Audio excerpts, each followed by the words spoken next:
Canada seems to still have struggled breaking down that low block because Nigeria really, they congested their box, and it just felt like sometimes the Canadians were unable to spread out, create a little bit more room for themselves to then attack. They too sometimes were like side by side to each other. But I don't know what you saw there as to why they couldn't get a shot at the back of the net. Yeah, I think in the first half, Canada did a pretty good job at finding the spaces. Sinclair was finding herself in a lot of those half spaces, being able to spin forward and try to play the ball through. But we found the most success on the flank with Ashley Lawrence and Leon or Haidema, whoever was out there at the time. But that's really where they were finding a lot of success. I felt that they went down the left flank a lot versus the right. We didn't see Rose get on the ball as much. But again, it's in the middle of the park. People are making the same runs. There's really no creativity. You saw Grosso make a run where her and Haidema, as well as Leon, kind of ended up in the same gap. And you really can't have that happening if you're trying to, get a goal. So at the end of the day, I just think that the cross is coming from Lawrence or a slip ball through. They need to finish them. It's just, it wasn't working for them. I'll say as a player or former player, those are the hardest matches to play. When a team sits back 11, basically from their keeper to their front two is 40 yards. They're so compact. You have to play with rhythm and tempo. I think Canada did that well in terms of center backs. They weren't dribbling. They were playing, getting balls into area. But then you need players to express themselves. You need creativity. I think that's what Canada lacked. I think the most creative player didn't play in Jessie Fleming. I thought she would relish in that type of game to get the ball a lot, to get in tight areas. You need people that are like, give me the ball, I want to make something happen. For a first game at the World Cup, I wouldn't say that Canada was timid, but I would say they were tentative. And you need people to be, to beat their chest, to say, give me the ball, let me make something happen. And that's just what was lacking. I wonder if Bev Priestman will speak to this, because we know when Alphonso Davies took that penalty kick for the men, that was the first question was, did John Herdman pick somebody? Was it supposed to be him? Would it have been Jonathan David? And I wonder, was it supposed to be Christine Sinclair? Did they say ahead of time, you're going to take it no matter what? And maybe that's why she wasn't looking as confident, because we know what the big tournaments call a spade a spade. 2019, you just said it. Pass the ball to Janine Beckie. At the Tokyo Olympics in the quarterfinals, she missed her penalty kick.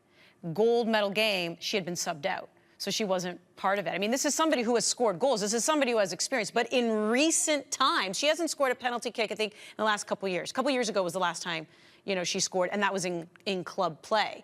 So do you think Bev Priestman also has to do a little reassessment of, again, I may have chosen you, but maybe the player should decide who's feeling it at that moment? Yeah, maybe. I find it very ironic that if this happened, obviously Christine Sinclair got fouled, but if Jessie Fleming's playing, she's probably taking that pen. We know this. And then Christine Sinclair is not even in position to take the pen. Jessie Fleming would probably take it. But then also it creeps into my mind, my dad had an old rule about if you get fouled, you don't take the pen, you give it to someone else. Just because the pressure of you earning the pen and then going to take it, it's just easier maybe psychologically for someone else to step up. But then I look at this Canadian side, who is taking the ball from Christine Sinclair? I'm not. That's the question. I don't know if you are. No, I mean, I think it's a respect thing too, right? Nobody wants to go up and take the ball. It's almost disrespectful to say that. It's almost like, hey, I can do it, but you can't. And we know Christine Sinclair can score. And obviously, yes, to your point, she hasn't been very successful in her last few attempts. So, was she the right person? I don't know, but I think at the end of the day, I would have chose her if I was standing on that field as well, because she is the most experienced, and that's who you want stepping up to the plate at that point. Let's hear from Bev Priestman and get her thoughts on this match that ended 0-0. I think this is tournament football, and if I go to the Olympic Games that we won, we started it with a draw.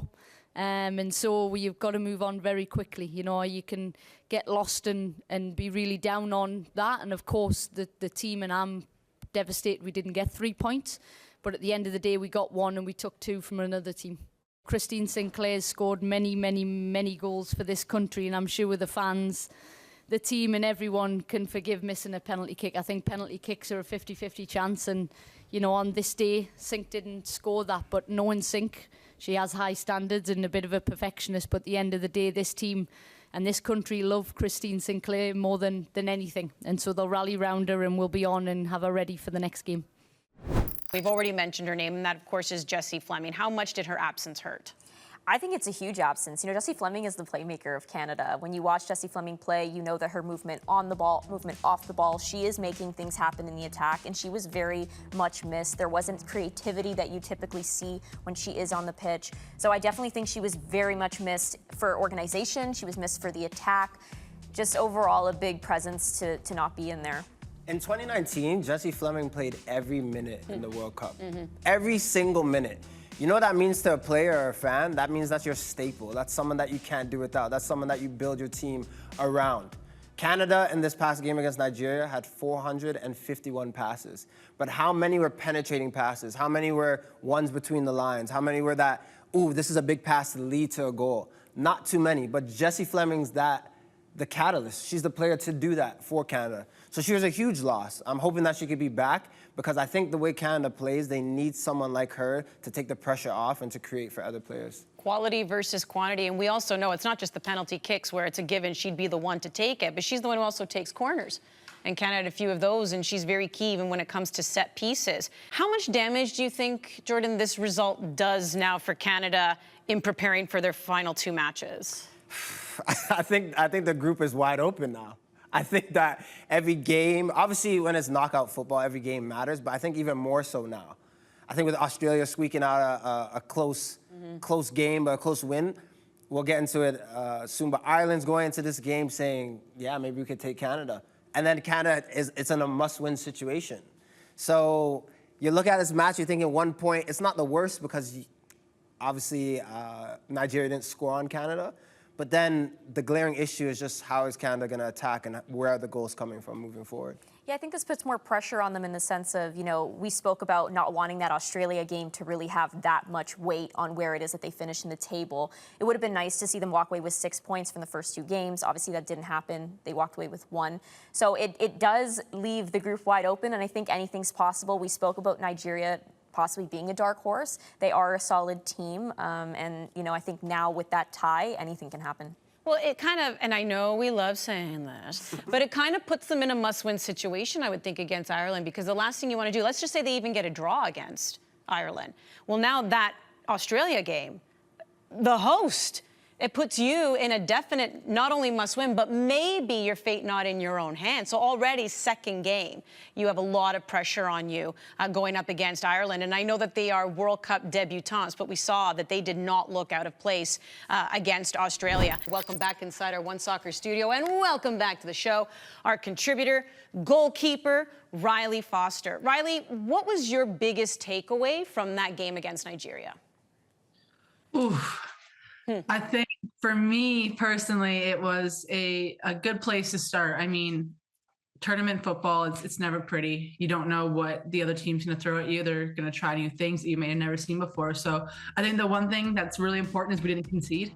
And that goes down to goalkeeping and defensively from the front to the back. That was sound. Nigeria never really had a clear chance on goals. So for me, no goals is positive, and it gives us an upper hand when it comes into having to decide if who goes through for the second place or the first place based on points and stuff. One of the host nations, Australia, they opened up with a 1-0 victory over Ireland, and they did it without their superstar, Sam Kerr. Welcome back to the show. Andi, Jordan, and Jess rejoining me. Rylee still sticking around. Rylee, I'll come to you first. What do you think this means, the dynamic? How do you think it changes in Canada's group, knowing that Sam Kerr, dealing with the injury, looks like she will also miss their second match against Nigeria? Do you think that changes much in this group with her out? I think that we can't neglect the fact that the Australian team itself has so much force behind them. Just because Sam Kerr's gone, yes, she is their superstar, and she is the superstar of the whole tournament. But Australia still have really strong players, Steph Catley, Alana Kennedy, people like them who are leaders and play at the highest levels who can still carry the team forward. And we saw that in their first game. It wasn't a loss. They played a very dominant game against another strong opponent. So I don't think it would be anything deterrent to the group. I think we might see a little less goals, and they're going to be relying a lot on other players to score. But I think the game's still the same. It doesn't change much. Just one player out. Yeah, I mean, Australia still picked up that victory, Jordan. You do wonder, if they would have found the back of the net a little sooner if Sam Kerr was in. They needed a penalty kick in order to beat Ireland.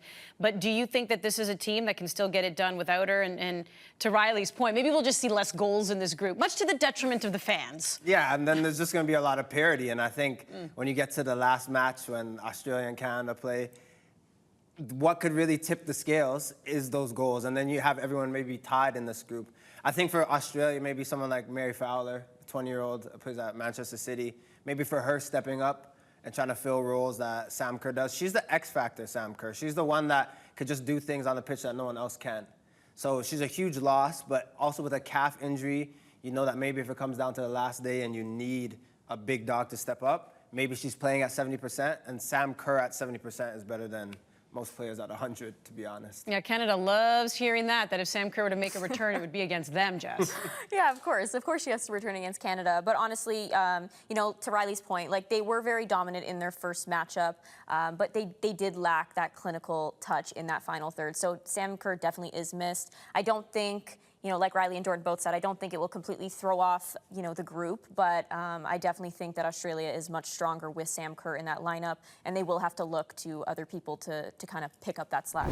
Going up against Ireland, how much pressure do you think, Jess, is on the Canadians as they go into this match having failed to pick up the full 3 points against Nigeria? It's simple. They need this win. So I think there is pressure. I mean, not to be straight to the point, but I do think that... We like straight to the point here.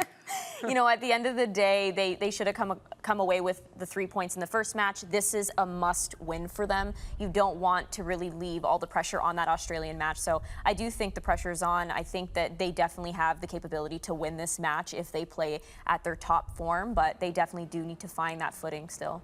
Yeah, pressure is a privilege, right? This is a match to really tip the scales. It's on my Instagram if you ever want to know. But look, this could tip it. Canada get 3 points. You're going into an Australia match feeling good about making it out of the group. So it's a big match. It got to come correct. I think going into this game, I have sweaty palms being a Canadian fan, just because if the goals don't come or they don't come in the first half and it's 0-0, who's going to be a difference maker? How are we going to get these goals? Then furthermore, if you're behind, who's scoring 2 goals? It's just these questions. But big matches need big performers, and we hope Canada can have that. Okay, so what do you think they're working on? I mean, it looked like it was a 4-3-3 going into that match against Nigeria. If you're Bev Priestman, are you changing your formation? How is it that you're trying to change things up to get a result against Ireland? You know what? I would actually make some subs. I think at the end of the day, nobody in the front line has really proven that they earned that starting position just yet. That's not to say that, I thought Haidema actually had a pretty good game overall. I thought she was coming alive in that final third, but she wasn't finishing. I think that somebody like Vienne deserves a chance to start up there, and also Chloe Lacasse. For me, next game, I would start Leon Lacasse and Vienne up front, and I think that they've shown that they have this energy. They have the ability to no one's really scored goals yet, but I do think that they have that ability, and it would just be great to give them a shot to potentially make that difference. I think my question is still the same that I said leading up to this tournament for Canada's. What is Canada's attacking identity?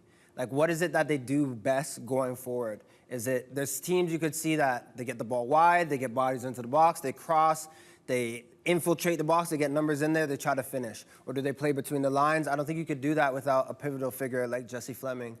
So what is really happening for Canada who needs goals going against Ireland? Are you trying to play in behind? What needs to happen? I think for Bev, it's really dissecting a plan of action going forward. I think it's still the same way that I thought before this tournament.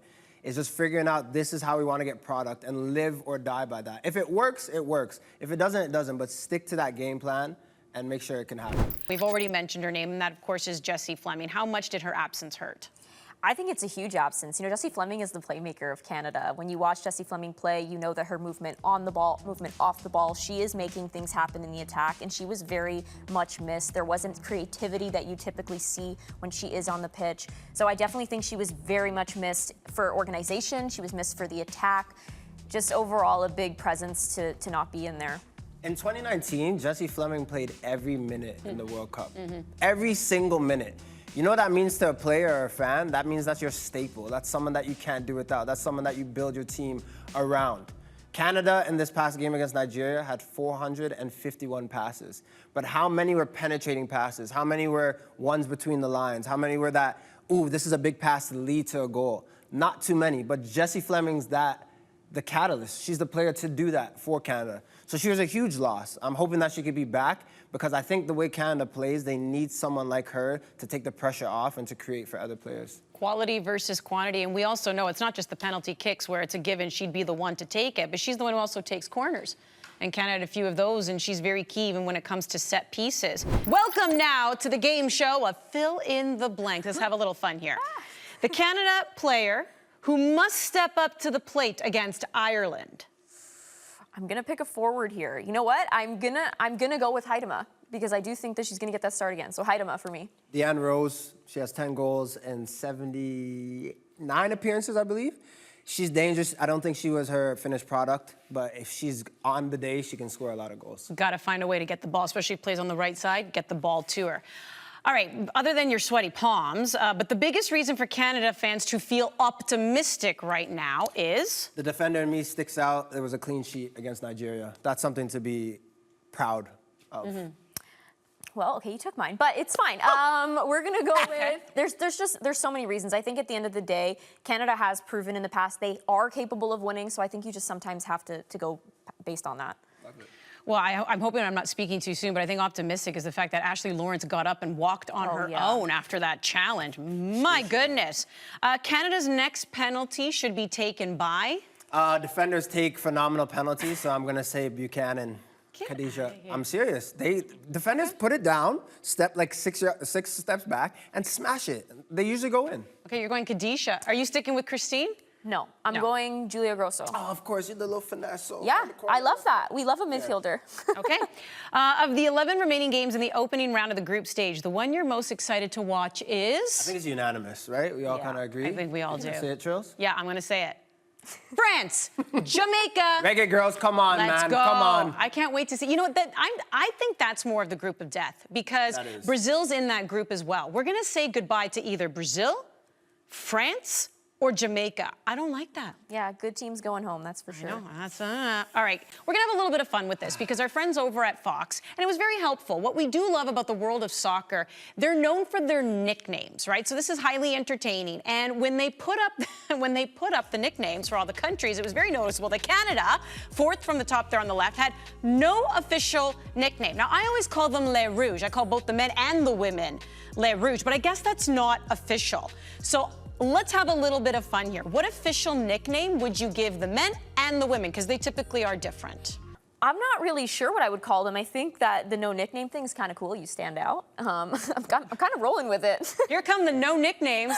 Doesn't really roll off the tongue if you're play-by-play. You know what, Jordan? Honestly, what is it? I know what mine. I like threads. I do. You can start. Yours are good. So I would give the men the moose because now I know it started in Toronto where they would have these moose sculptures everywhere, but it ended up being adopted by the rest of Canadians. And in fact, at the Olympics in the athletes' village, Canadian athletes put a big moose outside of their building. So it's become like a bit of a symbol here for Canadian athletes. So the men I would call the moose, the women I would call the loons because we are also very much known in Canada for cottage country, and to me, you just think of the loon, and I love the loon, so I like that. I'm going the moose, and I'm going the loons. The loons is a very nice name. It's a good one. Yeah. I'm going with the poutine pioneers. I don't know why you guys are laughing. I thought that was phenomenal. We're the only country that eats poutines. That's exactly what you want to describe your food. Or, honestly, for the ladies, or even the men as well, well, for the ladies, we'll say Miss Maple. You know what? I was trying. You gotta throw the maple in there. I was trying to figure out how to get maple syrup in there. You're right. I was like, how do you get maple syrup in there? Or the maples. Miss Maple? Okay, Miss Maple. Miss Maple just sounds really sweet. It doesn't sound really intimidating. It we're sounds like sweet till we punch you in the face and we score. I was gonna say, it sounds like you're a 92-year-old grandmother. But then we have the Aussies and the Matildas. So it's like, I don't know, Miss Maple is like right up the alley as well. It's sweet, but then just go play and score. In the comments section, give your ideas. This is the type of stuff we really want to analyze on the show.